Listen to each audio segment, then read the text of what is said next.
Very pleased to see such a strong turnout here today for our university assembly meeting. I won't say it's the very first one of these that Northern has ever had, because I think there have been different incarnations over the years, but it's the first of this kind. And so it is really exciting to see everyone in the room this afternoon.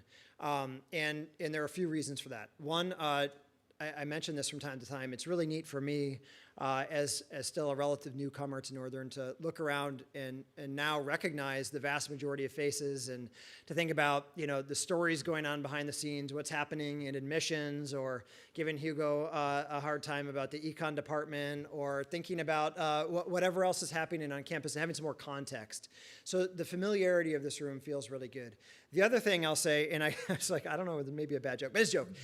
There should be some secure room elsewhere on campus that's undisclosed, because I feel like all of campus leadership is here at the same time. And oh my gosh, I take that as a real. Yeah. Now that's too much. But I mean that as a real compliment. I mean, the people in this room, I mean, everyone included here, you know, it is the group that, along with our students, along with our faculty, along with the staff who are not represented, make this university tick on a day-to-day basis. And so that's the point of this university assembly. You all have extremely busy days, weeks, months, years. The novelty of the new academic year has long since worn off. You are working through, I'm sure a lot of you, if you're faculty, midterm grading. Staff are in the midst of not only dealing with this semester's challenges, but I'm sure for many, many of you thinking about next semester or next year's cycles. And so it's an exceptionally busy time, and it makes it all the more gratifying to see us all investing this time in the university assembly.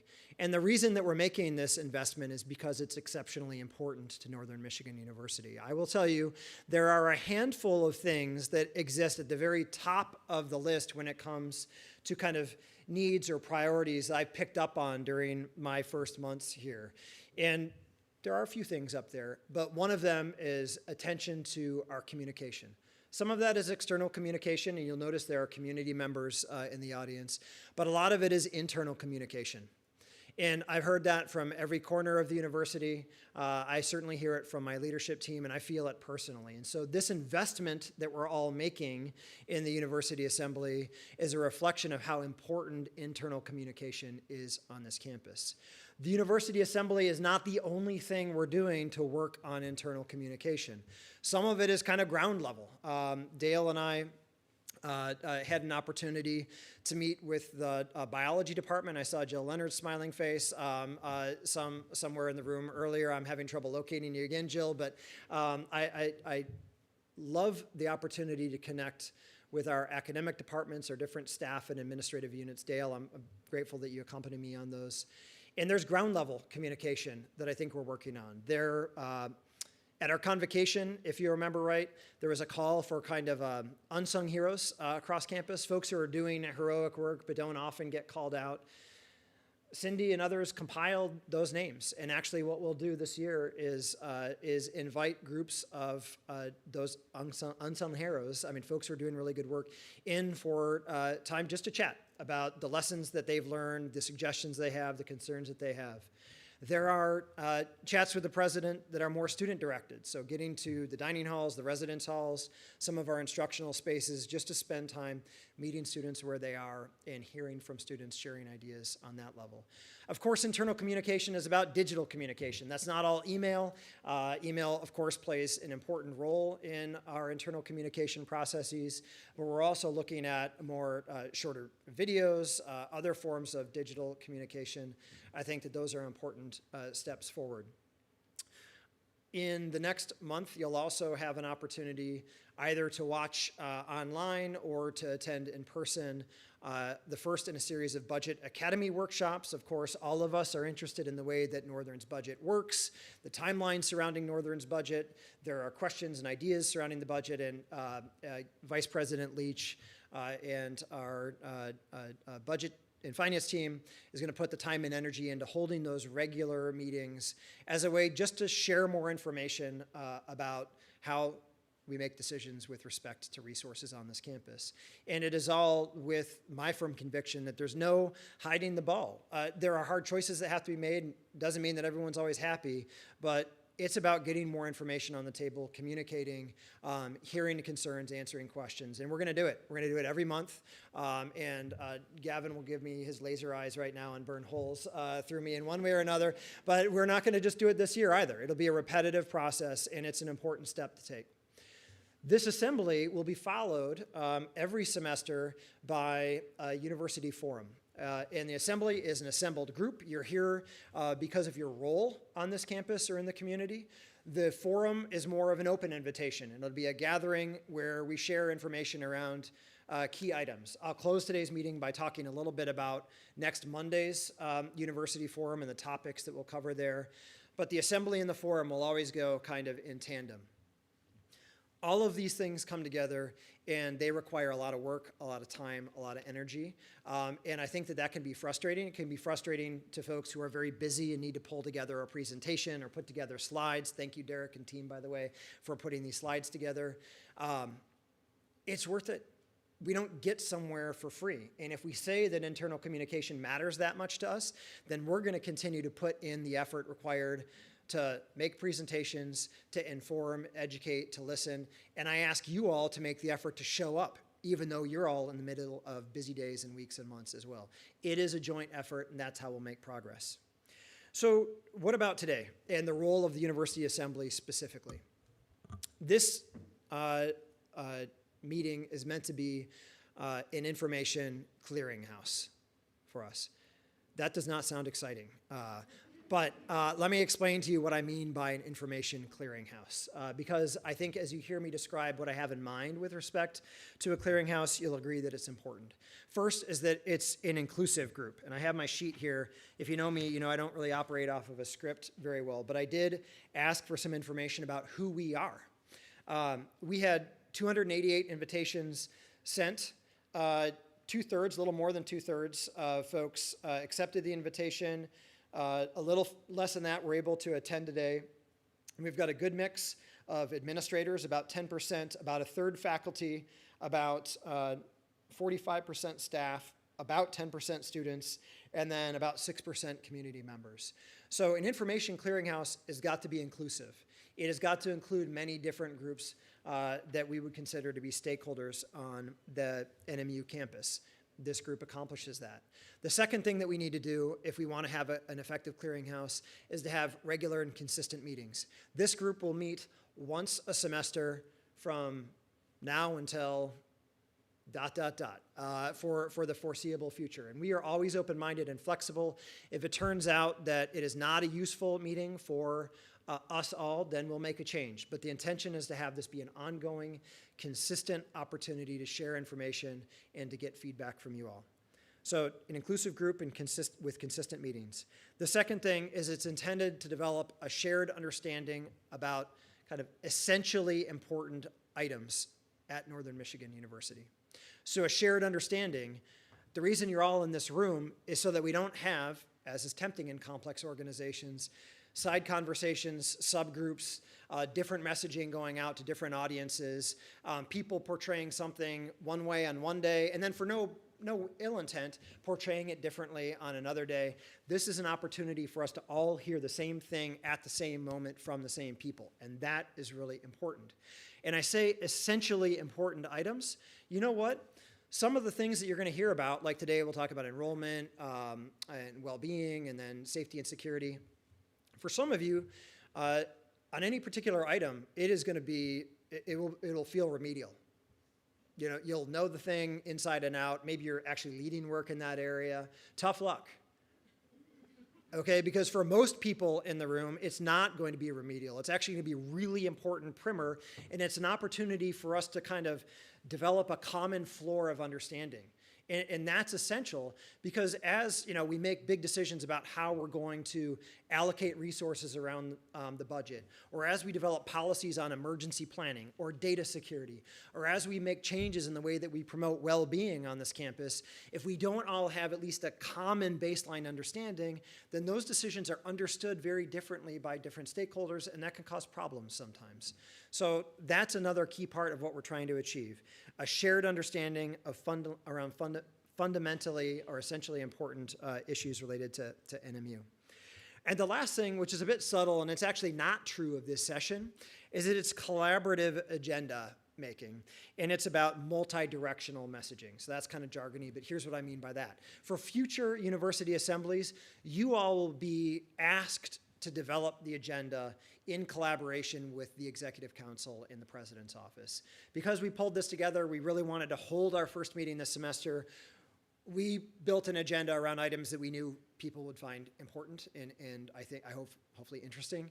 But in the future, in advance of the assembly, well in advance, you all will receive a solicitation for agenda items that you'd like to hear about.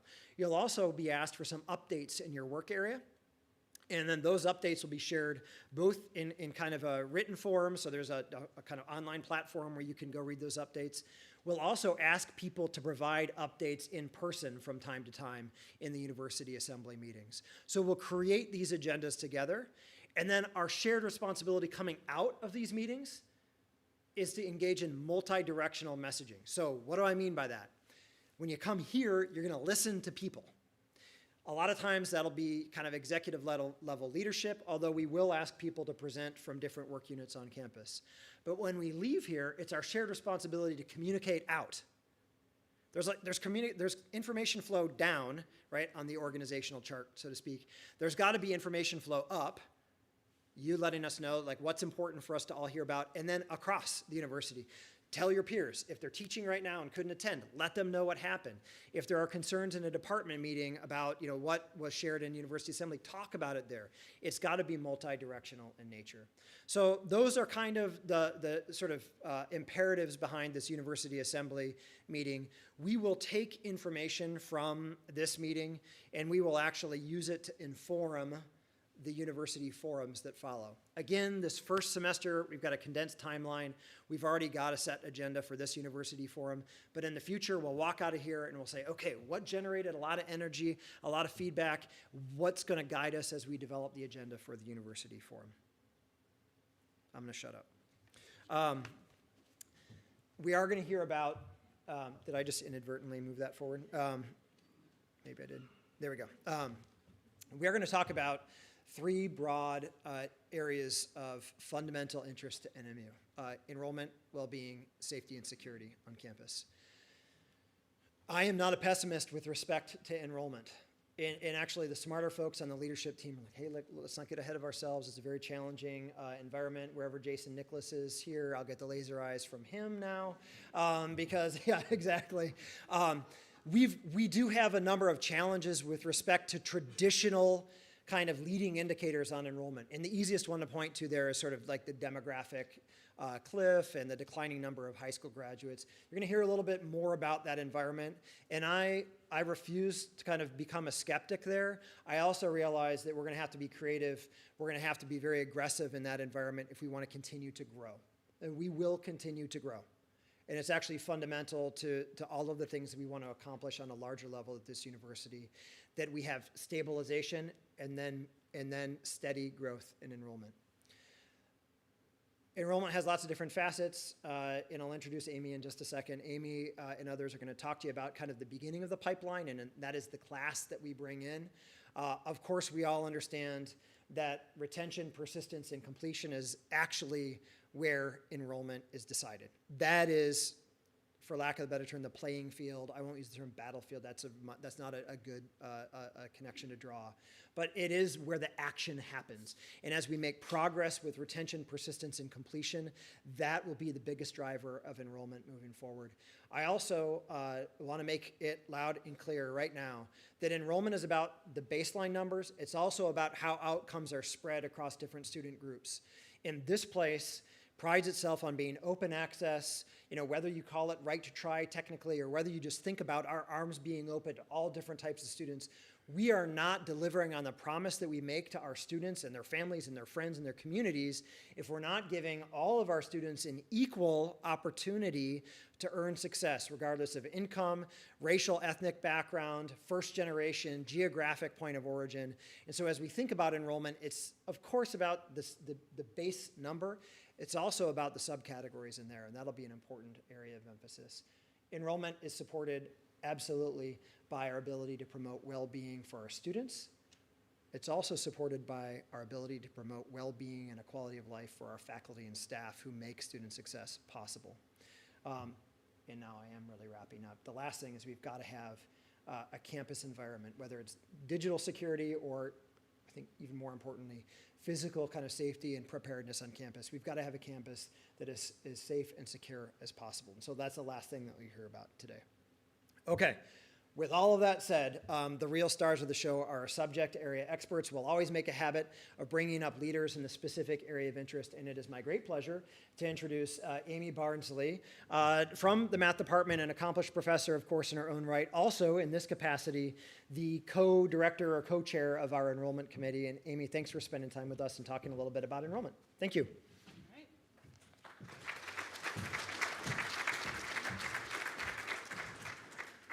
Thank you very much. As Brock said, I co-chair the Enrollment Committee with Dale Kapla. And since my slide has been up there the whole time, there's nothing I need to say about that one.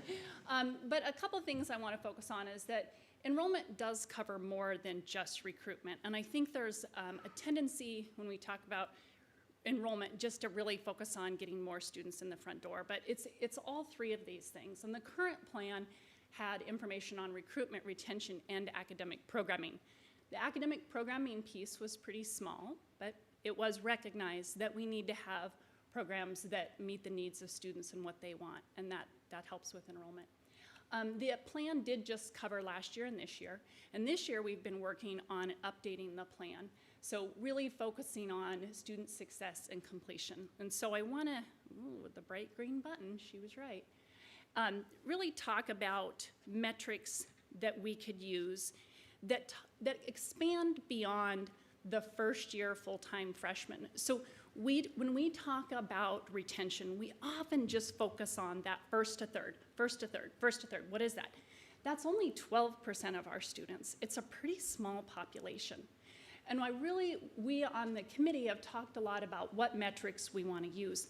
Now we know first to third is still going to be published. It's required by the federal government. It's on our website. It's common. We're going to continue to use that. But we really want to push the community. And so I think, oh, this is my chance to get people to think about what I think about. And that is retention of all the students.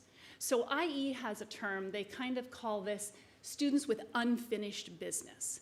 So the denominator would be everybody that is degree or certificate seeking. So undergraduate, graduate, full-time, part-time, everybody. And the numerator would be, because I'm a math teacher, so I gotta use those words. So the numerator is the people that came back. That's the number we should be looking at. And I don't mean we have to change what the message we send outside, but internally we can have more sophisticated metrics. We can look at this and try to make a difference for this big kind of general number. Now, of course, we can disaggregate it and look at it by groups, but that's the number we should all be talking about. And these numbers are available. IE has these numbers. They're on our website, on the IE website. We just need to collectively talk about them more. And so that's the first point I want to make. The second point I want to make is how do we define success? We've, again, really focused on that first-time, full-time bachelor's degree student. We go, what's our 4-year graduation rate? What's our 6-year graduation rate? It's 12% of our students, you guys, 12% of our students. We need to look at different metrics. And there's two metrics that are quite handy and available, and on IE's website is the first one, that student achievement measure, and that's a nationally tracked number. So we can see that a fair amount of students start somewhere and finish eventually somewhere else. Well, and when we look at 4- and 6-year graduation rates for first year full-time, we're saying, well, they left, we didn't serve them. But this SAM measure takes into account students that move between institutions. So our 2016 cohort was that number there, 67%. So that's some baseline number. That's what we want to work from. So we've got some good numbers out there. The CEPI number is also really nice because not only does it take into account mobility between institutions, but it also grabs in those part-time, full-time, all degree types. So, and that metric's available. That's put out by the state of Michigan every year. Our number for that's 69%. We can go up from there, but we should be talking about metrics that include everybody. So that was the one point I really wanted to make. And then the next point I wanted to make was talking about time to graduation. We know that we look at 4-year, we look at 6-year. We know the longer students are in college, the less likely they are to graduate. We really need to go, okay, we have this program. We had intended for it to be a certificate, a 1-year, a 2-year. Maybe it's a 5-year. I think some of the programs we have, we say they're bachelor's degrees, but they're straight up. When you look at the number of credits, they're 5-year programs. And we can be honest about that. We can have faculty give input and say, this should take a student no more than 5 years. And then we can start to look at the numbers. How long are they actually taking? And again, this isn't new information. IE has this information. Graduate studies have really gone into this, and they've looked at it for their programs, and they're going to be sharing that out with the different degree programs. And what can we do as an institution to help students get to a timely graduation? That should be an important measure of success that we're really looking at. Next, I wanted to just kind of finish up with this big picture of enrollment across the nation. So we're well aware of the demographic decline. That is something we've been addressing in that last enrollment plan. We had several things in there, really intensive recruiting. Jerry and Carrie are going to talk about that. We had some excellent financial aid changes. The Bridge Award brought that out-of-state tuition down to in-state prices for students. And we're looking at maybe expanding that. Like maybe it's a possibility that we can extend that to international students. So there's things that we can do. But in some ways, it's a little bit of a shell game because we're taking students from around the area that wouldn't normally have come here. And you know what? They're taking them from us too. So there is just a limited number of students available. But something else that's going on nationally is this whole idea of college-going rates. Students just aren't going to college as much, and that is something we can influence. And the next enrollment plan will prioritize things that address the college-going rates. And I know that Carrie and Jerry are going to talk a little bit about this too. So that is all I had. I just wanted to give just the briefest overview of where we're at with the enrollment plan and some of the high-level enrollment issues. Thank you.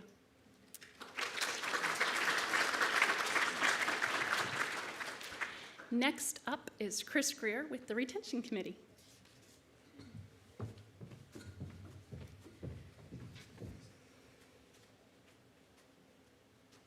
Fancy.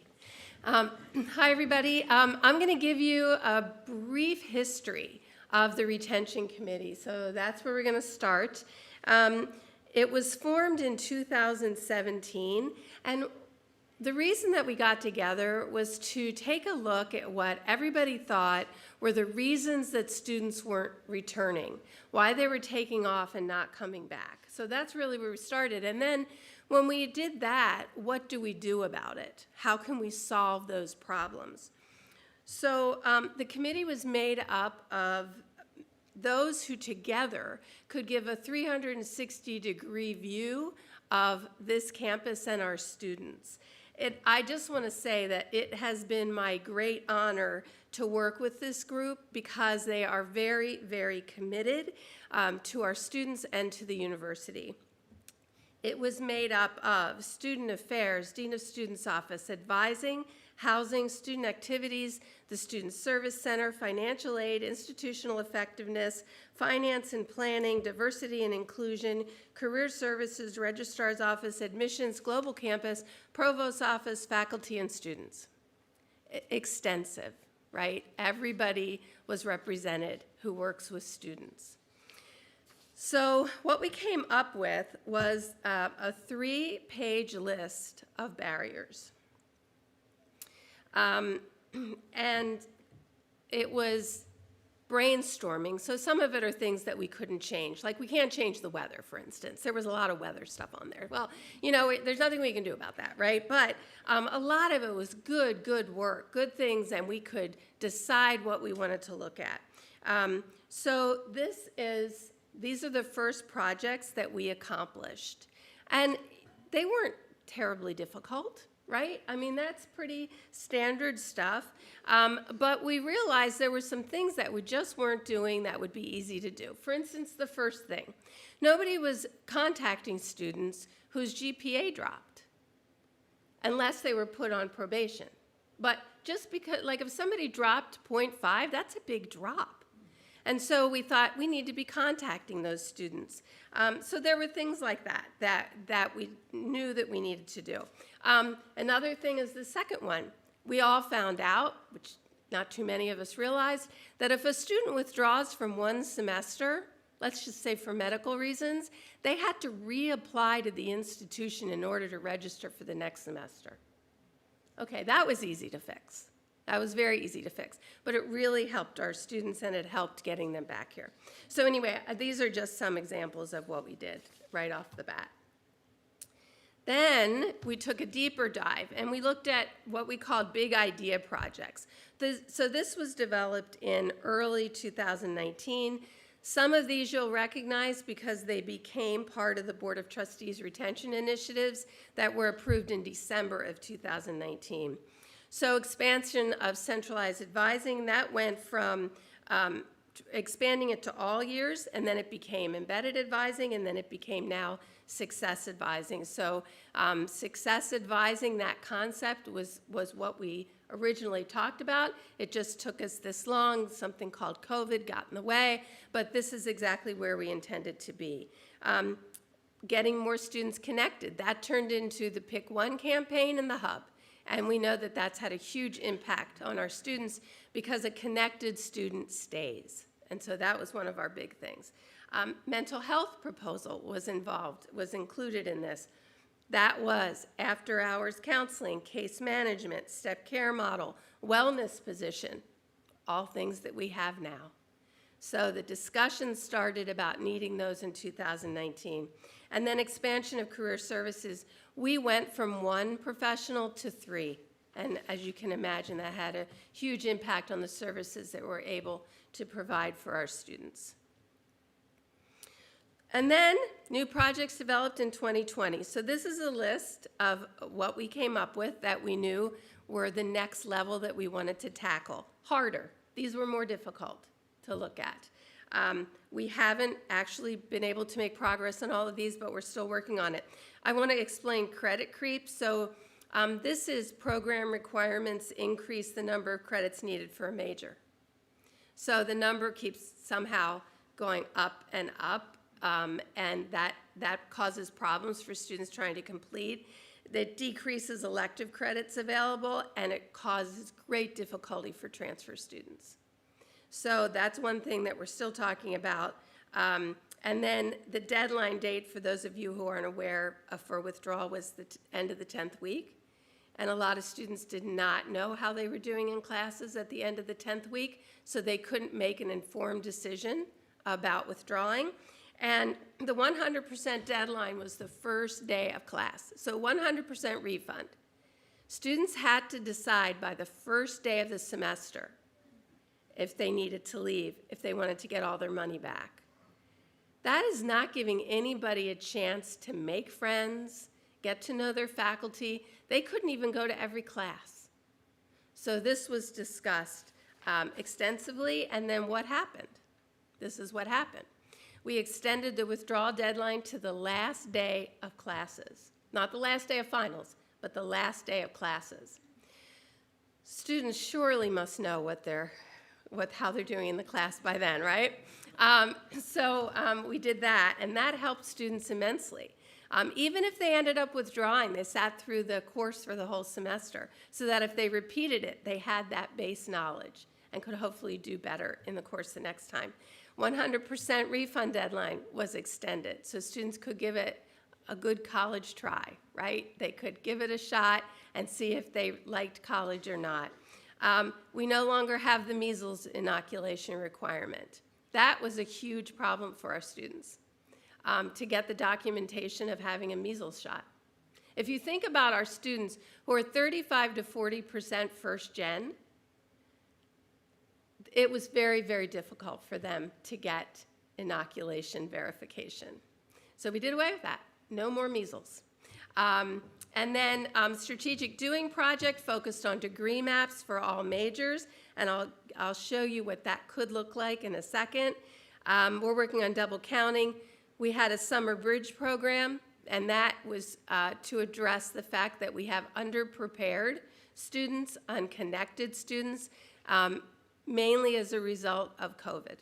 So that addressed those issues. And then we're working with Complete College America, and I'll give you some information on that. So Complete College America is a national organization that works with colleges to raise the completion rates of college-going students. So some of the things that we're discussing, they reviewed our policies and procedures, and we have a small group that's now looking at their recommendations to decide if we want to put some of those into effect. We are starting to discuss the idea of eliminating developmental courses and moving to the co-requisite model. So what does that mean? Co-requisite means that you have just-in-time support added to gateway courses in English and math. That's basically what that means, rather than having remedial classes where those credits don't count for anything. And it's the completion rates of students in remedial courses across the country it's under 10%. And we're looking at what our numbers are. So institutional effectiveness is starting to get us those numbers so that we know what happens with our students. And then Purpose First is one of their suggestions, and that empowers students to make informed decisions about their majors earlier than usual. And so they don't wait until the end of their sophomore year, which many schools say that's when you should declare. This is the antithesis of that, and it's actually trying to get students to make decisions, but it has to be informed decisions. We have to put information out there for them so that they have a way to make an informed decision. We have purchased new software. It's called Pathway U, and that can be used by prospective students all the way through alumni to talk about career goals and career choice. Okay, and then that looks much better than how I originally had it look. You're not going to read that, but the idea is that we want to give structure to students so they can complete their degree in 4 years. This is Georgia State, because we don't have ours yet. So I pulled Georgia State's. They have done miraculous work in student retention. So I always use them as examples if I can. So basically what I wanted you to see is that each year there are laid out major courses, gen ed courses, graduation requirements, and electives. It's all laid out for the students. Notes about prerequisites for major courses are on there. So that's very important for students to see. It is electronic, so it's easily adjusted by an advisor or a faculty member as they talk to a student. And we can print one for the student, especially for them. And then we will start to include co-curricular activities such as internships, research opportunities, that kind of stuff in these. We're starting first with courses. So we talked to deans and department heads last week. We're moving forward with this. We're working on developing a template, and we're asking departments to have those back to us by March 1 so that we can start using these for incoming students. So it's a big, big project, but we think it will benefit our students immensely. Okay, and then, I had to throw an IE graph in, right? Institutional effectiveness would kill me if I didn't have a graph. The only thing that I want you to know about this graph is that this winter to fall semester had the highest persistence rate since 2019. So in 2019, it was 87.7, and this year it was 88.5. So that's impressive given COVID. There's a marked line if you draw the 2019. You can see we were on our way up, and then COVID hit, and we went down, and now we're moving back up again. Our fall 23 retention rate was 75.8%, highest since COVID. 2019 was 76.3. So we're also making progress there. So that's what's important to note, is that everything that we're doing is having an impact for our students. Okay, what's next? We will be developing a new project list at our next meeting on November 7th. This committee still meets once a month. We started once a week, and then we went into subcommittee mode. We're still meeting once a month as a full committee. The Enrollment Committee has taken on the transfer student issue, so we won't be tackling that any longer. But one of the things, well, there are two things actually that I think we'll be working on. One is up here, development of programs to decrease the equity gaps, as Brock was talking about. The equity gaps in persistence, retention, and completion numbers for first-generation, low-income, and domestic diverse students. I do want to tell you that we have created a first-generation office, and we think that will have a big impact also. As I said before, 35 to 40% of our students are first-gen, and we really didn't have any specific programs for them. So hopefully now, over the course of this next year, we'll be developing very specific programs for our first-generation students. The other thing that I think we're going to tackle is why seniors don't complete. Why do we have students that reach senior year and don't finish? That's a big question that we have. We'll be working on how we're going to get that information, focus groups, I'm assuming, but anyway. Okay, that is my presentation. And now, Jerry Daniels is coming up. Oh, and Carrie Garcia to talk about undergraduate admissions.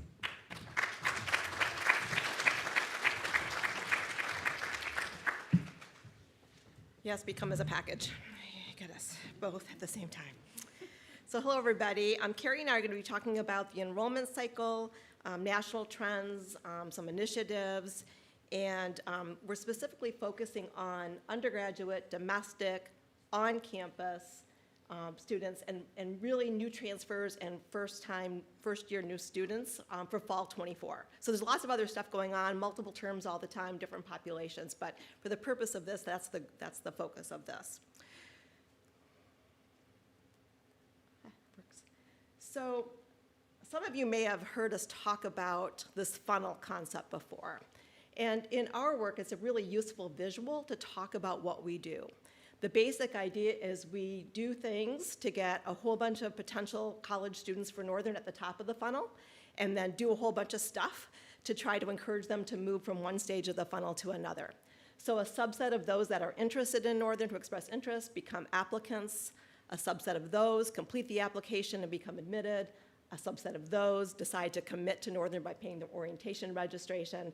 And then ultimately a subset of those enroll. And we see those in those 10th day numbers in the fall. So along the way, there's all kinds of things that we do to try to engage with students to have them take those actions. And they happen at different times of the year when we're talking about a fall start term. So university marketing and advertising, us being out at high school visits and college fairs and community colleges, messaging in all kinds of ways, web information forms, that all helps students say, hey, I am interested in Northern, I want to learn more, and then we're able to engage with them. So during the fall semester, we're spending a lot of our time and energy, and our staff is out on the road trying to really generate the interest and the movement to applications. Historically, we will receive about 80% of our first-year student applications by the end of December, and about 30% of our transfer applications are in at that time. They behave slightly differently. So we know that this time of the year is our opportunity to make sure that number is as robust as it can be. So that's what we're out there doing. Those conversion points at each stage of the funnel is called yield. And one of the yields we look at most closely is the yield from admitted students to enrolled. For the last 6 years, our yield at that level has been 32%, so very consistent, and even the 5 years before that, it fluctuated between 33 and 32%. So we've been very measured in how we're able to achieve that conversion at that level. And just as an aside, of the 15 public universities, we're second in our yield rate just behind the University of Michigan, Ann Arbor. So that's a little point of pride there. So I'm going to come back to yield in just a minute because that's significant. Then throughout the cycle, you've heard us talk about the recruitment cycle, we're looking at various indicators to try to figure out how the cycle is shaping up, how the class is shaping up, what might we end up looking like in the fall. And so different times of the cycle, we're looking at different things.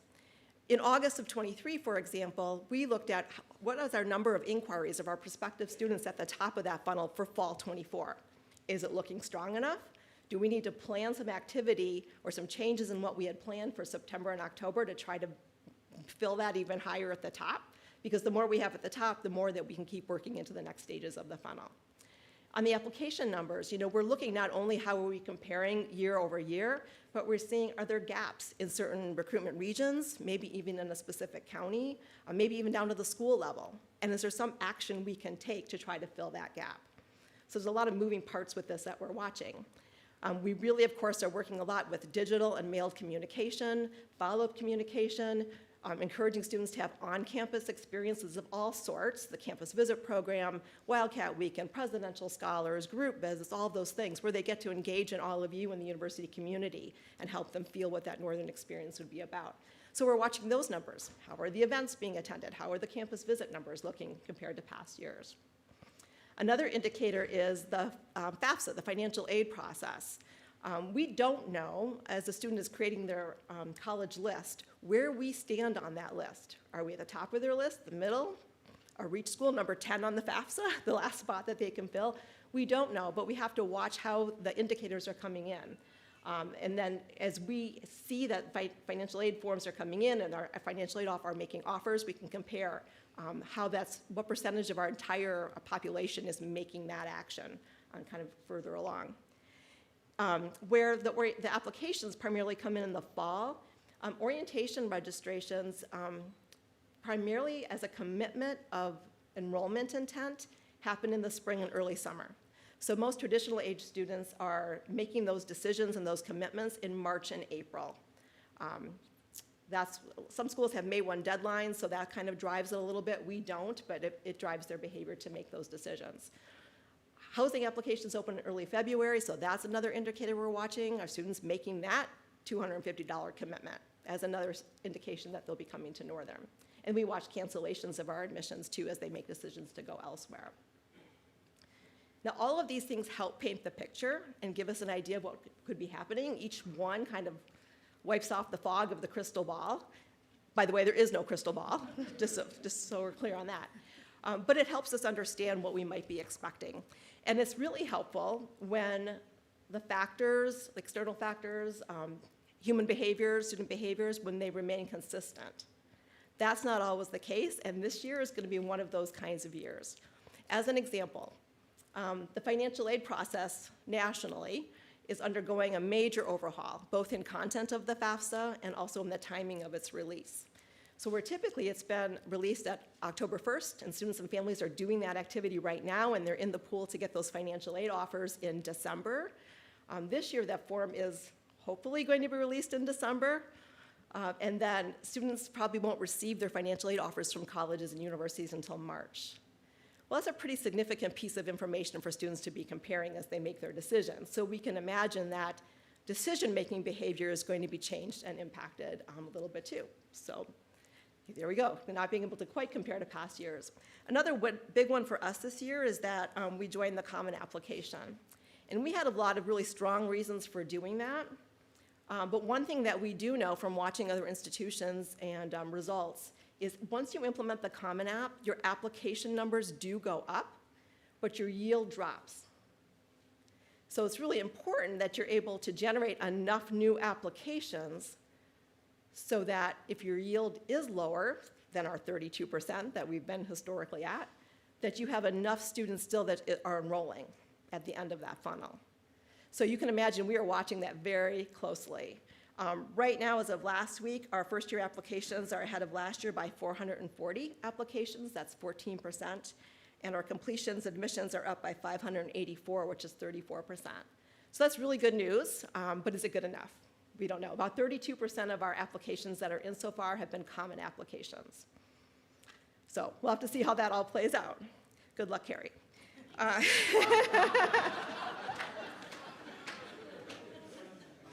So there's always a lot to worry about, and you know I'm a worrier, but there's always a lot to be hopeful about too. So Carrie's going to cover some more worries and hopes in her part of the presentation.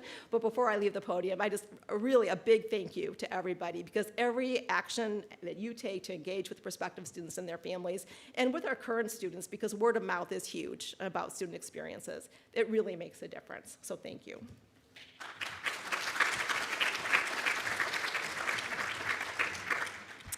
Thank you.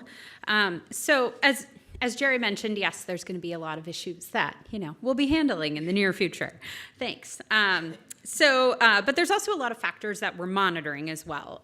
We're monitoring a lot of factors internally throughout the cycle to see how the upcoming class is kind of shaping up, but we're also very aware of national trends. You've heard of a few of those. We're calling them our realities here, unfortunately. Let's see if we can... There we go. So everyone, maybe not everyone, but most of you have probably heard of the demographic cliff, right? We've been talking about it. It feels like for years and years and years. But if you haven't heard of the demographic cliff, what it means is that the number of traditional age, college age students right now is continuing to decline dramatically and will continue to decline for the next several years. So our pool of prospective students that we can draw from is getting smaller. Especially in the Midwest, we're finding that it is shrinking quite a bit. So that's creating something for us called the demand cliff. You may not be so familiar with that one, but we are. So first, we're heading in, so we've got the demographic cliff, but the demand cliff means that we've got our pool of traditional age college students, and that pool is now smaller. And now that smaller pool is also very concerned about the value of higher education. So they're not all that interested in talking with us about higher education. Right now, currently about 1 in 3 in this student population believe that a college education is worth it if they have to take out student loans to fund it. That's a pretty big number that we're working with. So as you can imagine, it's creating a lot of competition among all the institutions. We're all competing for smaller pools of students, many of them who might not even be interested in college at all or think it's way too expensive and probably not the right fit for them. So we've got some other state initiatives that we're looking at across the country. We're monitoring how other states are reacting to these various issues across the board, and how they're encouraging students to attend college and possibly keep them in their own states as well. And one of them that we've been noticing quite a bit is something called direct admission. And this is a program where students are admitted to colleges without even applying to that college. So they've never applied, and colleges are sending them an admission letter anyway. And what that's doing is it's helping students to see college might be a reality for them. I mean, applying for college is really anxiety-inducing. Am I going to get in? Do they want me? Can I be a part of this specific area or this specific school? Is it a good fit? Well, these colleges are taking that right out of the equation. Yes. You are. We want you here. You are admitted to the university. You didn't even have to apply. You're just admitted. So we're seeing this trend more and more across the country. Yes, we have flavors of it, of course. I know you're all wondering that. I'll talk about that in a minute. But it helps kind of to avoid that demand cliff a little bit, because students are now saying, okay, well, if I'm admitted, let me explore a little bit. Other initiatives that we're seeing across the country are quite a variety of financial initiatives as well. So we're seeing a lot of state promise programs offering students free tuition to come to school. There's different flavors of it all over the place. Of stay in state and you'll get free tuition to come to our school. Or we see a lot of schools that are going to they call it one rate. And so out-of-state students are paying in-state tuition at that university because all students are paying one rate to go to that institution. Well, that makes it more attractive to cross state lines if it's more affordable to be able to do that. So we're seeing a lot of that as well. Many of our neighboring states like Minnesota and North Dakota are implementing programs like that as well because they want students to stay in their state. Well, we want Minnesota students to come here instead. So we don't want them to stay in Minnesota. So we have to think about how do we combat that. But honestly, one of our biggest competitors is students not attending college at all. So instead of looking at all the different states and what is everybody doing to try and attract students, we really have to look at, well, how do we actually tell students that college is important and it's worth the financial investment to come to college? So we find that, because students are realizing that minimum wages are going up, and as you're graduating high school, it's a lot of money, right? I remember my college salary when I first graduated. I was like, yes, look how much money I'm making. And my dad said, after you pay all your bills, you have $50 left to your name for the month. Oh, well, what am I supposed to do with that? That's not helpful.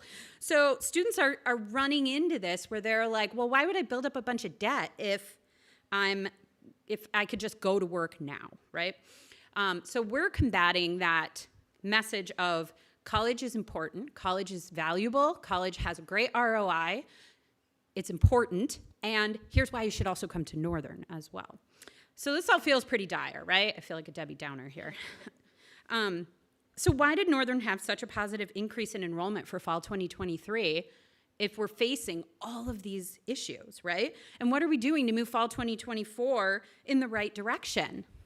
Well, I'm glad you asked. So, first of all, we're implementing a national recruitment strategy. And that is allowing us to build beyond our Midwest regions and really start to expand our pool. As Jerry said earlier, a robust top of the funnel really increases our opportunities for yield. And we have to expand our reach to other markets where the demographic cliffs or shifts might not be as severe as they are here in the Midwest. So we need to be able to increase our reach. We're also looking at a variety of financial strategies. Some we've already implemented, some we may even be looking to implement as we continue to assess and analyze what's working and what's attracting populations. So the Bridge Award allows our non-Michigan residents with a 2.25 GPA or higher to attend Northern for essentially an in-state rate. So we're moving in that direction to make out-of-state students find us attractive. We also have something called our tuition advantage, NMU Tuition Advantage Scholarship. And so what that allows is that's kind of our flavor of a promise type program, right? To help students who need that extra push to be able to financially afford to attend Northern. And so we're seeing these things try to help overcome some of those financial barriers to help those students actually attend NMU. We're also removing quite a few barriers as well. So we have had success. We've removed our application fee. That's a big one. So students can apply to Northern without having to, pay a $35 processing fee for us. We've increased our visibility through the Common App. All these things are really important. We've also our flavor of direct admission. This year we have a couple different versions, but we looked at all of our summer camps that we have, academic summer camps, and we're able to directly admit students who attended a summer camp. We have all their information. We were able to directly admit those students to the university when it's time and when they're ready to attend. So helping them see that this could be a good opportunity for them to move forward. And we also Chris talked a little bit about transfer issues, kind of moving more toward that enrollment committee piece. So we have a transfer advocacy committee, and that group meets often to talk through transfer student issues and what that process is going to look like for transfer students. How do we smooth that process for transfer students, make it easier for them to want to choose Northern? That's really important, is to make us a transfer destination. So it doesn't take just one thing to move the needle. Right? It takes a lot of things moving together in one direction to move that needle forward. But one of the biggest things that we've found really helps to move the needle is communication and sharing that shared NMU experience with students and making connections. So It's our ability to engage and communicate directly with students, one-on-one, current and prospective students, right? Listen, communicate with them, find out what they need, help them move forward. Here at NMU, we're good at that. We know how to do that, and students notice that we're good at that. So here's a few quotes. I'm not going to read them to you. I'll leave them up for a second so that you can read them if you'd like. But we've received these over the last few months, and they really demonstrate to you and to all of us that one-on-one personalized communication and engagement from every single one of us on campus makes a huge difference to our prospective and our current students. So here's one of them that we received from just Wildcat Weekend this weekend, or this past weekend, from a parent. Just excited that everyone was so engaged and involved in the event and in Northern. So.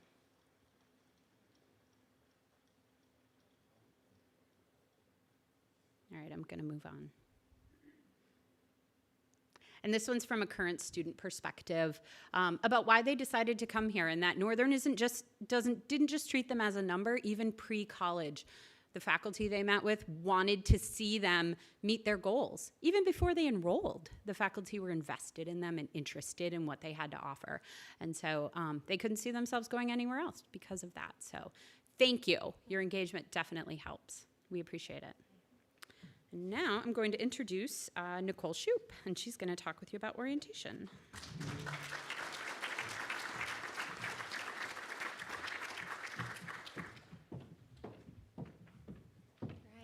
Thanks, Carrie. Hi, everyone. I'm Nicole Shoup, and I'm the Director of Orientation. And I'm here to provide an overview of our program and discuss some areas that I think we have future growth in moving forward. So the very first thing you should know about our program is that NMU operates on a summer model. So very simply put, what this means is students who are planning on coming in the fall for classes, they're going to attend orientation over the summer. For freshman students, we hold 5 sessions that take place in June and July, and these are 3-day sessions. Typically, they're going to start on a Monday and go through Wednesday.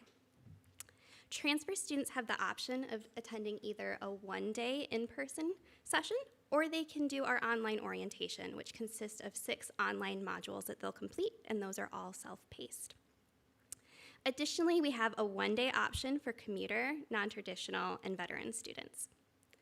And our global campus students are going to complete an online orientation that's very similar to the ones our transfer students have access to. It's just tweaked a little bit in content. Our orientation schedules and content have remained largely unchanged for many, many years. Actually, when I first stepped into this role, I dug through some of my old college stuff and found a copy of my old schedule, and it looks very, very similar to what we're doing now. And I'm sure there's probably some Wildcats in this room that started their journey even before me and can probably attest to the same thing. So with all of that practice, there are some things that we do beautifully. So our utilization of a peer-to-peer model is the one that jumps to mind for me personally. We know that students learn and engage with materials differently when it comes from their peers, when it comes from their fellow students. It just resonates a bit differently. I think there's a sense of comfort and camaraderie that is created there. And I think that's something we achieve very well with our use of small group sessions that are led by my student staff. We have also put in a lot of work and attention to making our sessions first-gen friendly. In our sessions, we're making a consistent effort to define college lingo and avoid abbreviations that universities seem to love. We're also providing formal spaces to ask questions, but maybe more importantly, we're providing spaces in informal areas. So for first-gen students, that could be on the way to the dining hall. It might be in a lobby. It's those places sometimes out of the classroom that can make all the difference for an orientation student. But the thing I hear consistently with every session we host about what we're doing right is the warmth of our campus.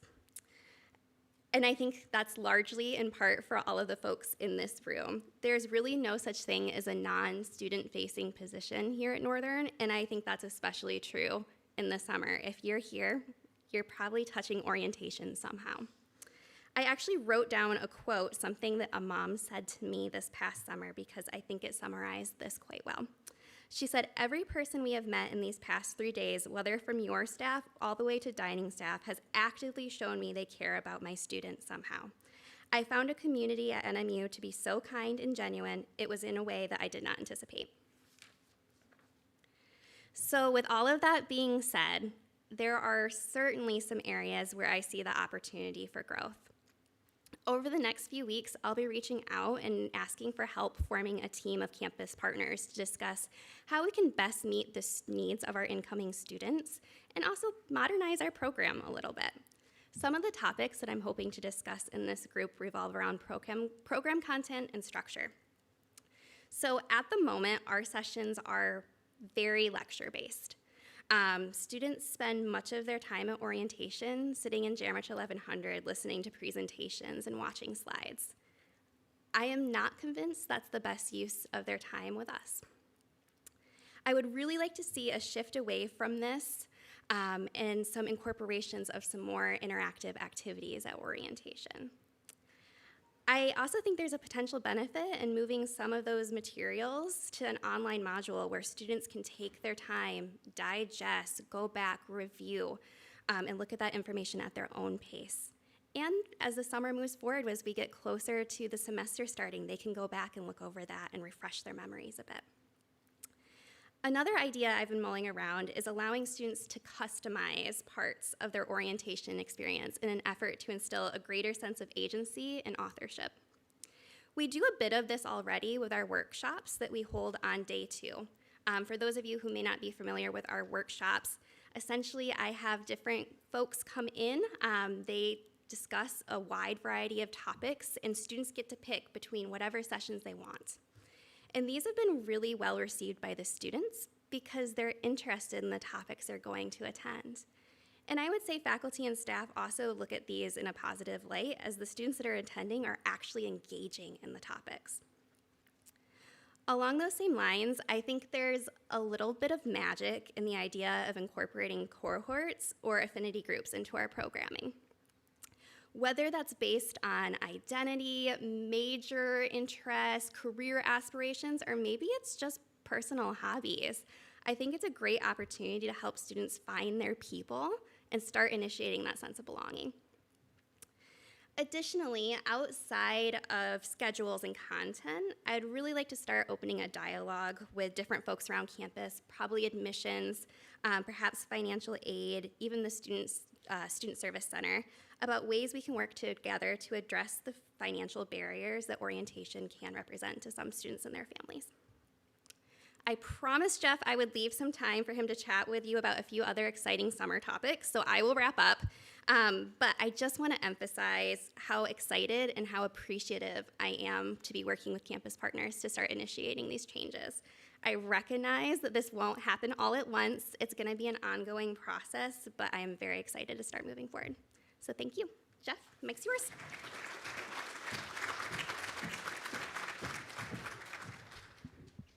Thank you, Nicole. Just a shout out to orientation and the work they do. So long-standing piece of data that we've had here, and this really does speak to the campus and their engagement in orientation. 96 to 98% of students who attend orientation come first day. And that is a heck of a conversion rate and really speaks to the fact that we need to be pretty careful and delicate on how we change or adapt orientation in the future, but that is something that's really impressive. I just wanted to take a few moments to talk to you about summer as an opportunity as a whole for our campus to do a few things. One, open its doors to our local community. And so one of the focuses of our pillar is how do we create more engagement opportunities for 7th graders to 11th graders to come on our campus, stay in the halls, eat in our dining hall, and participate in some type of social, recreational, or athletic activity. That could even be an academic focus. And so if you're sitting on the audience and you have a way or an idea to engage some of our local folks, whether that's county-based or across the UP or across the region, we want to hear about them. And so please share those ideas up with us. That's something we're actively engaged in to try to create. We're also looking at ways in how we can provide opportunities for our current student body to either stay on campus or come back to campus in the summer and participate in something academic related, or maybe it's an opportunity related to building their leadership skills. And so if those ideas resonate with you, we want to hear about them. Another area of focus that you'll see coming from us is we hosted a summer bridge program this summer where we had 20 students participate in an online course. These are brand new incoming students, post-orientation, participate in an online course, get the chance to move in early, connect with the institution on an academic level, and then take an extra week of move-in to connect with each other and the rest of the campus on a more social level and start building their own sense of belonging in that process. And so if that's something that resonates with you or your department, and you have an idea there, we'd love to hear about it, but that's a program we most definitely want to expand. And so any ideas in those spheres of working with our local students to put people in the funnel earlier, or working with our current students to provide some extra opportunities to help increase that sense of belonging, we want to know about them. I got to leave you with a story, and it really hits on something that Jerry mentioned, Jerry and Carrie focused on, and that is how kind of the admissions process and those activities that many people in the room participate in, such as Presidential Scholars or Wildcat Weekend, how they can have an impact. Wildcat Weekend, a couple of weeks ago, we were dealing with a parent who had a couple of issues, and we got to talking, and we were working through those issues. Kind of got them solved, and that person went out kind of on their day. My wife, Katie, who's back there, I'd be remiss if I didn't say it was our 10-year anniversary this week. We're attending a wedding this past weekend downstate, and it really speaks to how small the world is. This person was at that wedding, okay? So, of course, NMU hat goes on really quick, and they got all sorts of questions and follow-up things they want to talk about. And what they said was Wildcat Weekend was great, the opening and getting to talk to some of the folks. But you have to know that my son is committed to coming to Northern because they met with Bob Hansen in the Criminal Justice Department. And so when they had that chance to meet one-on-one with some faculty and some of the students in criminal justice and participate in an activity that wasn't just a brochure or let me tell you about our program. They got to participate in something that they felt was meaningful and something they were going to experience when they arrived here, hopefully this January. And so shout out to Bob and shout out to all the work that you do to participate in those types of programs as we have them throughout the year. So that's what I have, but if you have any ideas on future summer opportunities, please share those. And now it's time to bring up Dr. Abigail Weish.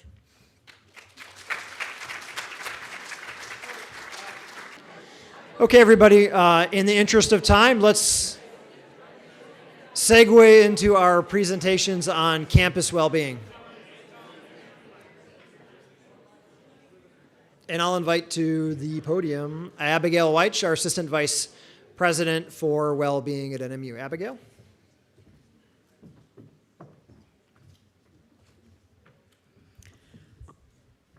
Thank you, and I have invited Emily Meyer to join me today, and because she's relatively new to the university, and she is the chair of our care team, our new care team, and our case management services director, and so we're going to spend the most of our time talking about care team and case management because that's really the newest thing that is happening in well-being, and probably the thing that you all are most interested in, how it's working and how it's going. So we're going to spend our time on that. But before we do that, I do want to set a little context. And I want to do that first by reminding everyone that well-being is everywhere on our campus. We signed the Okanagan Charter back in the spring, and we agreed to live up to two calls to action. The first being to embed health into all aspects of our campus culture, and the second to be a local and global leader in the field of health promotion. So when I say well-being is everywhere on our campus, it's evidence that we are living up to that first call to action, but it's also an opportunity for me to clarify with you all really where physically all the different programming related to well-being is located on our campus, because I think it can be a little bit confusing. And of course, I'd be remiss if I didn't start with our brand new Wellbeing Center. Hopefully you all have heard about our new facility that opened in the summer, which co-locates our health services along with our counseling and consultation services. And I'm not going to read all of those services listed there, but it's important that you all see that that is an epicenter of well-being on our campus. However, it's not the only place where we are conducting well-being programming at NMU. The second center of well-being is in 3405 Hedgecock, and that is where my office is located, along with Emily's office and the students that are working with her. And that is on the 3rd floor of Hedgecock, across from Career Services and alongside our orientation colleagues.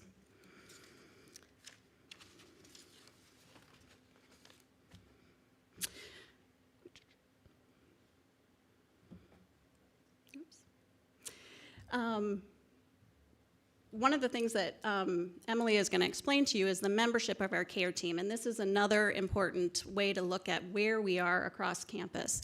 We have members of our care team that are from the services building all the way to the dome, because we have folks who in our police department, in our housing office, in athletics, and lots of different places in Hedgecock as well, who are doing the work of well-being. But finally, of course, I want to remind you all that well-being is not something that just we do here. It's the responsibility of all of us. And we will continue to be on the circuit talking with all of you about how you can better support the well-being of members of our campus community, but also to remind you all that that we want you to be able to take care of yourself and spend that time focusing on your well-being as well as employees. And members of our campus community. Whoops, I think.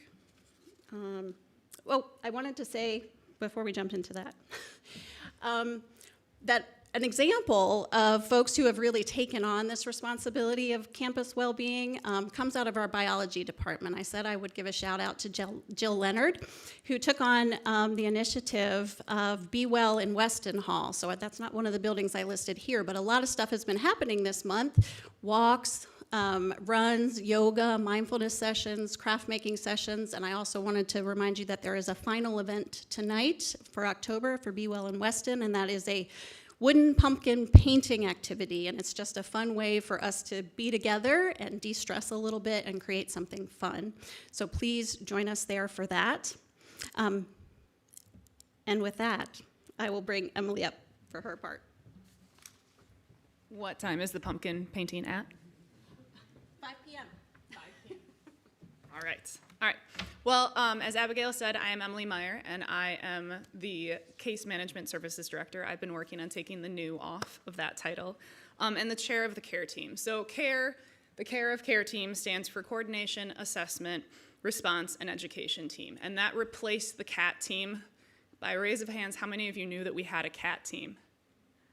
That is not enough. So now you all know that we have a care team. Yay. The CAT team has been in existence for, I think, like the last 20 years, and they really focused on students when they were at a really high level. So the care team is in existence so that we can talk about students and hopefully prevent problems instead of just reacting to them like the CAT team did. We use the NABITA rubric, which NABITA is another wonderful acronym. Colleges like to use those, I found out. That stands for the National Association for the Behavior Intervention and Threat Assessment team. So we're using a lot of their research-based methods, both at the care team level and at the case management level, so that we're not just coming up with these ideas on our own, they're from solid research. And this is the mission statement that I will not read. But, so these are the members of the care team. So these are our core members. They come to every single meeting, and they have backups so that even if they are gone for whatever reason, someone is there to kind of advocate and speak from their departments. The inner team also is a part of the weekly meetings. They just don't have backups. And what I function as is the air traffic control. So I get all of this information, I get all of the referrals, I organize them, I try to collect as much background information as I can before these meetings, and try to bring everything together. So if you are a member of the core team or the inner team, if you could stand up so that we could acknowledge your work with these students.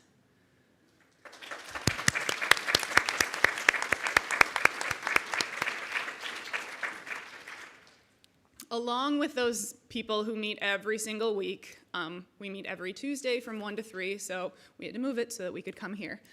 We have these middle team members, and these people sometimes come to the meetings, and they're sometimes just my boots in the ground. They're the people in the trenches. They're the ones who are working with students day in and day out. They're the ones who I go to ask for more information about the students. And if a student is already receiving or working with them, they kind of give that warm handoff so that I'm not just some random lady that's emailing them. I'm a face and they can help with those introductions. So if you are a member of the middle, if you're a middle member of the care team, if you could stand up so that we could acknowledge your work with students.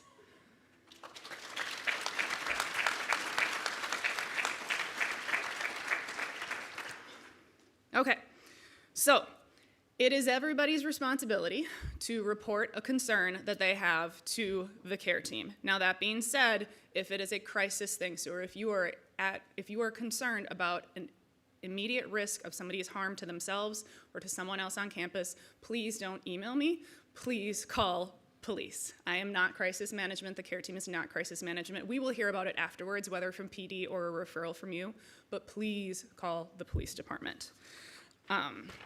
However, if you are concerned, there are 3 different ways that you can make a referral. The new referral form on the website is officially live as of this morning, and I've already gotten my first referral, so good job to that person. You can also email wellbeing@nmu.edu, and I will get those emails as well. And you can also create a personal concern alert on ESP, which is the educational support platform, which is what faculty and success advisors use to kind of communicate with students. I am the only one who receives those personal concern forms, so if you are faculty, please pass that message on because the success advisors don't get them. I am the only one. And sometimes I add the success advisors onto them, but just for that clarity that if you want the message to just get to the care team, the personal concern form is the way to do that. But we're also designed to receive forms from anybody. So the well-being referral form as well as the wellbeing@nmu.edu, students can anybody from the community can send those things, and the well-being referral form can also be anonymous. So if a student or a community member wants to send something, we appreciate those warnings as well. So let me just give you a little bit of data as you're kind of reading through what happens with a referral. We've had around 200 cases come through so far. I have hard data on 100 of those, and about 50% of those cases revolve around mental health, stress, and well-being checks. That being said, about 50% of our cases, not necessarily those same cases, are also our first year and freshman level students. So those retention students that we're already seeing, that's only 12% of our student population, but they encompass a lot of the referrals that we're getting. It's not necessarily shocking data, but it's good for us to be aware of. And most of the referrals that we're getting are no to low risk once we do that full evaluation of them. So that's reassuring to us that even though we're getting a lot of these referrals, these aren't the high level 3, 4s where we're actively concerned about somebody's safety. Most of them are those lows, but we can intervene once we know that there's something going on. So what happens when we get a referral? Where am I? There I am. So once I obtain a referral, I collect a lot of information about the student, and I also send out an initial support resource email. Right now, it's a little bit canned and it's not as warm and welcoming as I'd like, but right now I am a party of 1 and I have a couple MSW and BSW students. So I don't want to be overly warm and welcoming and then have a 3-week-long wait list in order to see somebody who's in crisis. So we're working on that. I might also check with their success advisor or their athletic trainer or their coach to kind of see different perspectives, see some different perspectives and see what's going on with them. Every Friday, I inform the team of the students that we will be talking about that following Tuesday, and a couple members on that middle circle get me some more information on those students. And then at that Tuesday meeting, we come together, we bring all of the information from those different areas and determine what the student's risk is. And then from there, we don't just determine the risk and say, oh, we're concerned, let's move on. We determine the risk, but then we also determine what interventions need to come into play. So let's practice this or go through an example with Alex, a first-generation student. So I receive a referral on ESP from a biology faculty. I send out my initial resources to Alex about what resources NMU has available, how I can connect him up with these resources, and what I can do to support him as an NMU student. While I'm looking up his email on ESP, I notice that he's an honor student but he's also on academic probation. And then when I checked with Renee from Human Resources, I found out that he lost his job as a student employee last week due to lack of attendance. When we talk about him as a care team, housing brings up that his RA has walked past his room repeatedly and has audibly heard some crying and has also withdrawn from some activities. So we rate him at about a 2 on the risk level, on the risk rubric, and then we decide that his interventions will be housing doing a check-in, his success advisor doing a check-in, and me emailing him and calling him to have him intake into case management services. So what is case management services, you might say? Excellent question. So case management services, we as case managers are non-clinicians, so we are not providing mental health. That is what the Counseling Center and Angie's staff are for. But we're there to offer a listening ear that will offer support and guidance in understanding and coping with the stress that's going on with their lives. We use a strength-based, whole-person approach in supporting student success by having them set SMART goals and helping them overcome the barriers and obstacles to achieving them, expanding their support network with better connection to NMU and community resources, and building their skills and toolboxes for complete and total well-being. We look at the student from a holistic perspective because dysregulation in one of these 8 areas can impact the other areas. For instance, if a student doesn't have goals, resources, and tools to handle a breakup, it can lead to academic problems like avoiding class, or it can also lead to avoiding work, which can then lead to financial problems like not paying your bills, which could lead to physical problems like having stomach aches and migraines, which could lead to environmental problems like not cleaning up your dorm room, which could lead to social problems like having problems with your roommate. So all of these things are very interrelated, and so they might manifest in one, we might notice them in one, but it's really looking at a student from a whole perspective to figure out what we can do to support them. From a data perspective for case management, we've run about 30 cases so far through our department. Most of them have financial concerns. There's some financial component, whether that's I don't know how I'm going to pay for college next semester, I don't know how I'm going to pay my bills next week. So we've had lots of referrals to the food pantry, connecting up with financial management, and Mike there has been incredibly valuable. And also there's some faculty-led financial literacy programs that are hopefully going to be reinstated. We were also working with students a lot on self-care and social connections. I think we're still feeling that consequence of COVID of kids wanting to reach out but don't know where and don't know how to feel connected. And well as connection with mental health providers both on and off campus and getting them to remove that barrier. So now I have bus passes from PD to kind of connect students with those. So going back to that student of Alex. So if I took Alex on as one of my clients, I would look at him and I would try to reach out to his honors advisor and say, hey, what's going on? What have you noticed? And she might say that he plans to go to med school, but that he ebbs and flows with his involvement in classes and that she's concerned as well. And when he comes in for that initial meeting, I look at all of these different areas and ask him questions about all of those different areas. And he might say that he reports that he's just done nothing but drink for the last 3 weeks to cope with a breakup from his girlfriend. So we would talk and he would set a goal to get back on track. So he would meet with we would have action steps of meeting with both of his advisors and messaging both of his professors. And then he also would set up a goal, hopefully, of wanting to help more healthily cope with his girlfriend, so hopefully connecting him up with a counseling center, as well as potentially going to this Fit Zone 4 days per week. So, and then we would meet with him weekly until he's accomplished all of his goals and feels like he's back on track. So that's kind of a general overview of what we do. There is a more very detailed, verbose version of this that I would love to connect up with all of your departments and explain to them more clearly kind of what we do and how to connect up, what referrals look like. So that is something that in the future I will push out more to you. But if that's something that you really want now, please feel free to email me at wellbeing@nmu.edu. And that is all I have. Back to Abigail.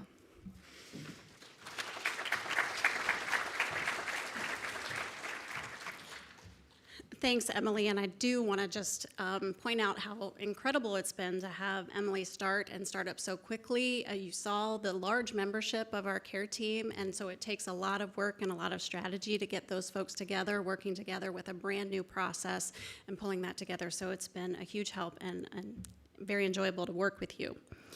So I'll just touch on a couple of things before we go. As many of you have heard me say before, the work of well-being is everything from prevention to intervention and recovery. So on the prevention side of the work, while Emily is doing the early intervention and the crisis intervention, on the prevention side, I wanted to share with you a preview of next semester, where we will be borrowing a bit from Dr. Leonard and running a Be Well in Winter campaign. And I am very pleased to announce that we have hired, and I was hoping I could announce the name of this person, but the ink is not quite dry yet, to fill our Wellbeing Promotions Coordinator position, and we hope they will be starting in the next couple of weeks. The plan is that that person will be able to help us finalize the series of speakers, events, activities that will start in January that will make up the Be Well in Winter campaign. So be on the lookout for more details about those events. And then please don't forget to participate in the Healthy Minds survey. This is a survey for both employees and students, and will be an important tool for us to assess how we are doing at meeting our campus well-being needs and belonging needs, and guide us in a process of continuous improvement. I do know that since the link went out yesterday, we've had a really good engagement from our employee population, and now we really need to push getting our students engaged and taking the survey. So as you have interactions with students, please encourage them to participate in this survey, because their perspective is incredibly important to this work. Thank you. Oh. And next we have Cindy Pavela to come talk to us about campus safety.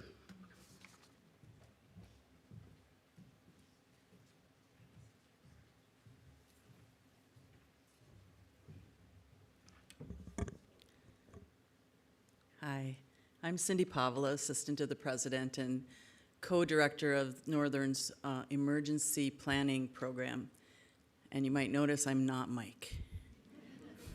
Mike was supposed to be here presenting today, but he had a little emergency of his own, so he couldn't make it. So I'm pinch hitting for him. We're going to go over just a few things of the basics of some emergency planning, addressing some of the questions that we have received, especially in the past months, as different events have taken place within the state, within the region, nationally. So I'm going to go over those things. And then we're going to broaden it out when we talk about campus safety. Campus safety isn't just one type of emergency. It's not fires. It's not just active shooting. We train for all kinds of emergency on this campus.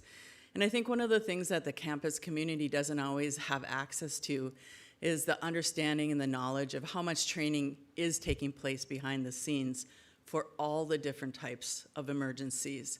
It's very extensive. And so we want you to know that, and we're going to talk a little bit about some of that. But we're trying to get everybody involved in emergency planning on campus, trying to go back to the level of emergency planning that we had on campus prior to COVID. COVID kind of put the halt on, that was an emergency enough, COVID, and we made it through that. So we're kind of going back and we're updating a lot of our materials using some things we've learned from COVID, and then trying to get the whole campus re-engaged in unit type of planning as well. So let me talk about something that Mike always talks about: alerts, locks, and cameras. We get the question all the time, and quite often from students, but definitely from parents and faculty and staff as well, about how will I know if there's an emergency on campus? How do you communicate with us if there's an emergency? And we're really quite robust in this, and I'm proud to say that, as a communication professional, I feel important that this is really, a critical piece of the plan. We have about 12 types of communications that we use to notify of an emergency situation. But the ones that are the fastest, and will touch you the fastest, and different people on campus, are the text alerts are by far our fastest communication tool. And you'll get a limited message, of course, because it's 160 characters, but you get the key message. There's an emergency, and what's your next step? What do we need you to do? So text alert system here at Northern is an opt-out, because as soon as you become an NMU employee or an NMU student, you're enrolled in the text alert system. Some schools you have to opt in, and when we first started text alerts, you had to opt in, but we've made it so that everybody's in, and if you have some special reason, you don't opt out. You can, but don't. We're trying to help. And we don't use it for basketball scores and updates on other things going on campus. You know that if it's coming over the alert system, it's an alert, it's an emergency message, or it's something that we really need you to read quickly. So that alert system is by far the fastest, but some of the others that you'll immediately notice, of course, would be email, where we don't have a 160-word limit. We can give you a little more information. All the facility monitor screens, we control those. We can put out messages on those. We send out to the media. We immediately send out to the media, all the local media, all the on-campus media, messages about what we need to get out into onto the campus and into the community. By the way, that's coded. So if you want the snow day, don't just call and tell them Northern's closed. It's coded. So, but it's fast. We have a fast system for that. The other one is almost all of our facilities, especially the newer ones, but even some of the older ones, as we've replaced the fire repressant systems, the sprinkler systems, we've bought the type of systems that have what's called a mass notification. So this is a way to get messages over loudspeakers in facilities, so we can be messaging that way as well. So those are some of the fastest ways we're going to touch base with you. We also have the ability for every computer that's turned on to freeze your screen. You'll get a red block right up and it'll just freeze it. We try not to do that very often. We don't even test that on campus because it can cause a lot of issues if we stop a test or something. So we don't test that on campus. We do test that, but that's another way that your computer, you might be in a class and suddenly everybody who has a computer on will get the message. It'll be a red screen. It'll pop up on your computer. This happens almost simultaneously. All of these things we have, our great IT staff has helped build, and we use systems where we have messages. We have messages built, and then we just put in the specifics. But we put them in, and they go out to these various tools at the same time, to the extent that we can do it that way. And then there's a few things we have to follow up on. So when people ask about how will I know if there's an emergency system or emergency situation, those are some of the ways that you'll know that there's an emergency on campus. We also want to talk about locks and cameras. We got asked a lot of questions, understandably so, following some of the the mass shooting incidences that have happened around the country over the past couple of years. What is our locking situation? And this is one area that as more funding becomes available through different means, university funding, but also some statewide funding, potentially some federal funding for campus security purposes, we do have a lot of different types of locks on campus. And that's just because when buildings were built, you used the type of lock that was available at the time. And that is one area that we would like to make more consistent over time. We would like to put in locks that you're able to just flip a deadbolt, because we know that for those people who have to use keys for their locks, if you're really truly feeling in a dangerous situation, there's a good chance that your dexterity is going to start to decrease. But we do have locks on more doors than you can imagine, and we've actually audited every door and every lock. We're also trying to build a program where faculty members, when you get your class schedule, you'll get a notification, a code for what kind of lock you have on your classroom door. So we're working on that and hope to have that available in the not too distant future. But one of the most important things we can say about locks to everybody, students, faculty, staff, is wherever you are, wherever you spend the most amount of time on campus, you should understand what kind of lock there is on the door, because one of the fastest things you can do to put some space between you and the danger is be able to lock the door. And this may seem like a really simplistic statement, but I'll give you an example. In my office, I have to, literally in my office, not the main door of the office, but my private office, is by lock, is by key. But women's clothing don't have pockets, right, ladies? And the little pockets they have are meant for, I don't know what, a tissue? I mean, you can't carry a wad of keys with you. I've tried. In fact, I used to walk around with my keys hooked to my hair. And I still do that sometimes when I need those keys. But a lot of times, I just don't have my keys on me. So if I'm in my area, the suite where my office is, and there's suddenly I hear danger, a dangerous situation, gunfire or something, one of the slowest ways and the worst ways I can do to protect myself is to start trying to figure out where the darn keys are so I can lock the door. So safety to me is knowing what kind of locks aren't just on my door, but where are the other offices that are closest to me that do lock without a key? And we have those in that suite. So everybody should understand, if you're spending a considerable amount of time on campus, wherever you are, what kind of lock do you have? And what do you have to do to protect yourself if you were in that type of a situation? And let's hope that you never are. I'm not gonna, this actually is wood, so I'm doing some good there. But again, over time, we try to put in, our goal is to make locks as easy as possible and as consistent as possible across campus.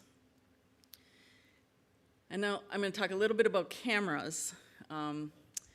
We have 900 lenses on camera lenses on this campus. And to put that in perspective, because some of you might think, oh, that's a lot, and some of you might think, well, that's not nearly enough. Michigan State, when they were, in all the information that they've provided since their unfortunate situation, is that they have about 2,000 cameras on their campus. And they're a way bigger campus than we are. So this is an impressive effort on the part of the university, and it's been a 10-year process, and I want to give a lot of credit to people like Gavin Leach and some of the other administrators who every time we go in to renovate a building or when we're building a new building, we budget into that project budget safety features to the, whatever the latest features are. We put that into the project proposal so that we're always trying to keep up to date. And they've also tried to always put aside a certain amount of funding per year so that we can update the cameras or add a few new cameras or work on locks or put in new systems or like the fires, the sprinklers, which had to be done, but getting the type that have the mass notification system on it. So, so we have 900 lenses on campus. But what's important, some of the questions we've gotten over the last year in particular, is people would read about what happened at Michigan State or some of the other, campus emergency situations about how cameras were used. And sometimes in like the Michigan State situation, they didn't have the type of system where we had, where ours is all integrated. And we're going to have Mike, when he actually can be here with us, give you a demonstration of the camera system so you'll be able to see it up on the screen. But we'll let him do that because he's so proud of that system and he's very good at it. Doing it, he can check on all the different spaces. But one of the things that we are very happy we have this type of system is that we can do it in real time. We can have multiple screens going up so we can see progression across the campus. We can be looking at different areas, but we can also go backwards in time to figure out look for where somebody was. We can be trying to figure out if there's one situation, one person, if this is a multiple person situation. So it's a very sophisticated camera system. And I think that hopefully that gives people on campus a level of comfort knowing that that kind of system exists here at Northern. But cameras is another area that if we were to get some new funding, we would continue to add camera lenses where we don't have them. And then you're constantly upgrading cameras because as you know, camera systems, technology, it's always changing. So we're always trying to update the cameras. So that's a little bit about the alerts, locks, and cameras. Again, when Mike's here, he can get into the more nitty-gritty on those. But I also wanted to talk about and just touch base on the ongoing testing of these different systems. One of the things a lot of people asked us about after the MSU situation was about the delay that they were reading about in the newspaper, the delay to get the alert system out.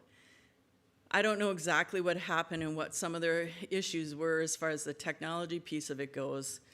But I did, both Mike and I, when we do presentations, we do want people on campus to know how much testing is done of our systems. So in that case, for instance, the person that they contacted was off campus who was to send out the text alert and had issues. We have multiple people, we test those systems on campus, but we test those systems off campus. And we put up all kinds of scenarios, and we do this on a regular basis. As far as the cameras go, we actually have a person who's assigned to check every camera, all 900 cameras each month, and that person then gets a list of any that aren't working to another person who is assigned to fix them. And so we do this on a monthly basis. I mentioned the red blockout screens. We test those also, but we test those on a smaller scale in a different way so that we're not interrupting classes and people using their computers. But there is ongoing testing going on all the time, so our systems don't lie dormant.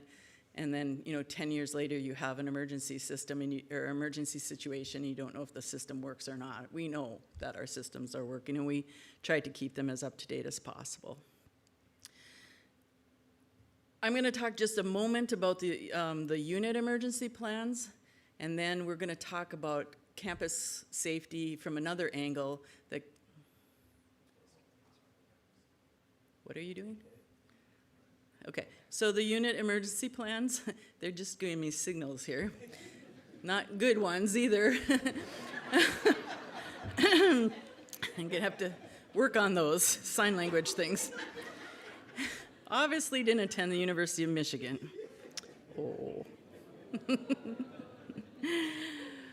So unit planning, we have done unit emergency plans for as long as I've been here at Northern, which is 25 years. But our unit plans have gotten really out of date because we just haven't gotten back to them. The hardest thing to do is to work on emergency planning on a campus that's so safe it doesn't have major emergencies on any on any regular routine basis. So this is something that we are focusing on this year, and we've asked every unit on campus to create a unit emergency plan, as most of you know, and that they would be due by May, or at the end, around the early part of May. And with this, we're also implementing a way to train per unit on a regular basis. Now consider that if all these units across campus, that's like 30 academic units and it's like 83 service units, every single one of you, if you're training on a routine yearly basis, just going over the basics, talking about how to evacuate, talking how to shelter in place, talking about who's going to call who in an emergency, talking about who's going to take charge if the head person isn't there. Just the basic stuff, but if you do this every single year, all of those units, our campus will be the most trained and prepared campus in the country, as far as I'm concerned. So I'm very pleased and very proud of how much work has already been done on these unit plans. We continue to hold workshops for those who need assistance on getting started and answering questions. In fact, the next workshop is on Tuesday, October 31st. I think it's 2 to 4, but an email will be going out about that again. So please come and join us for those if you need assistance. And then the other thing about those is that we've also had Mike going around, Mike and his staff and other members of the response team going to the different departments to actually walk through with you and help to develop some of your plans where you have questions about your physical space. So again, our message here today is to just remind people that we do a pretty extensive amount of emergency planning on almost a daily, weekly, monthly basis. There's always things going on behind the scenes, but this year we're really putting a lot of focus on you guys helping us get ready to prepare for your unit, your spaces, how would you react in your areas for emergencies, and we want to help you get those plans put together. I don't know what the waving was all about, but they're up next. Thanks, Cindy. All right, thanks, Cindy, and I appreciate the University of Michigan sign stealing reference there. The signs are just with an eye on the clock. I know folks are in the middle of a very busy day. We threw a lot of information at you. I so appreciate the sequence of presentations. Well done, everyone. Gavin has agreed to lead off his portion of the university forum with a discussion on information security and the precautions that we take there. That forum is Monday, October 30th from 3 to 5 p.m. As a follow-up to this university assembly, we will send an email thanking you for attendance, and I had a couple of questions about Q&A, and that would be a wonderful time this time around for you to respond to us. We can kick off the forum with some responses to sort of themes that pop up in the Q&A. This place, Northern Michigan University, is in a fantastic position. I appreciate the challenging conversation around the demographic cliff and the demand cliff, but we are in a strong position. We have the fantastic infrastructure. The bones are strong. Think of the 4 Ps. The people, and Bob, thank you for that. Thanks to all of you during Wildcat Weekend, orientation, the Presidential Scholars Visitation, and year-round.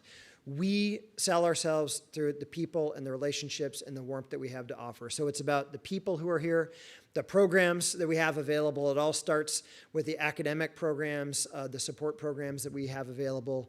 The place, I think there's no doubt this natural setting in the community makes a difference.